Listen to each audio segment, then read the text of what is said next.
မှာကိုယ်ဝန်ရှိနေပြီလားဆိုတာကို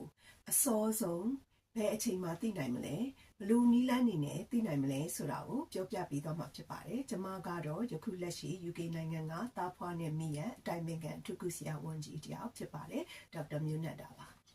။အဲ့တော့ကိုယ်ဝန်ဆောင်နေကိုယ်ဝန်ရှိတယ်ဆိုတာကနော်လူအများစုကသိထားကြတယ်နော်သူနဲ့သက်ဆိုင်တဲ့လက္ခဏာလေးတွေပေါ်ကြတယ်ပေါ့နော်ပေါ်လာတယ်ပေါ့ sign and symptoms ဒါပေမဲ့ခက်တာကအဲ့ဒီကိုယ်ဝန်ဆောင်တဲ့လက္ခဏာလေးဆိုတာတယောက်နဲ့တယောက်မတူသလိုကိုယ်ဝန်တစ်ခုနဲ့တစ်ခုတော့မတူကြဘူးနော်ကျွန်မပြောချင်တာကဒီအမေနဲ့ဒီအဖေပဲနော်ပထမကလေးတုန်းကကိုယ်ဝန်ကတစ်မျိုးဒုတိယကလေးကျတော့ကိုယ်ဝန်က completely different ဆိုတာမျိုးတွေကအများကြီးတွေ့ရတယ်အဲ့တော့အဓိက reliable အဖြစ်ဆုံးကတော့ဘာပဲလဲဆိုတော့ပုံမှန်ရာသီလာနေတဲ့အမျိုးသမီးเนาะလတိုင်းရာသီလာနေတဲ့အမျိုးသမီးတယောက်မှာရာသီသွေးဒီလပျောက်သွားတယ်ဆိုရင်တော့အဲ့ဒါက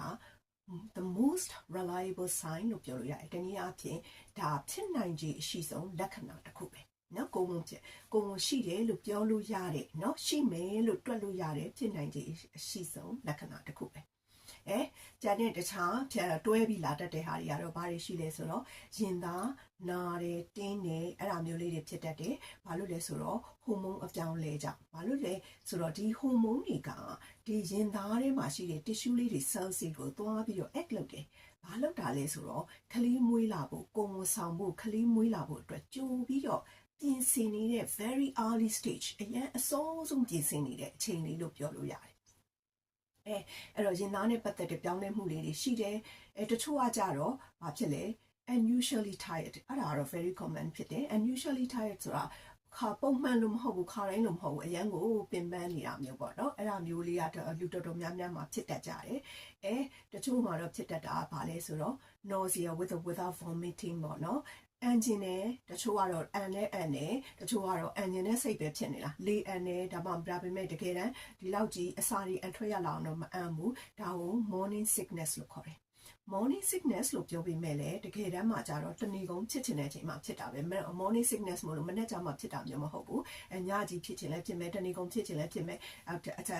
ဇက်တိုက်ကိုဖြစ်ချင်လဲဖြစ်မယ်အဲ့လိုမျိုးပေါ့နော်တယောက်နဲ့တယောက်ခုနကပြောထားတယ်မတူကြဘူးလို့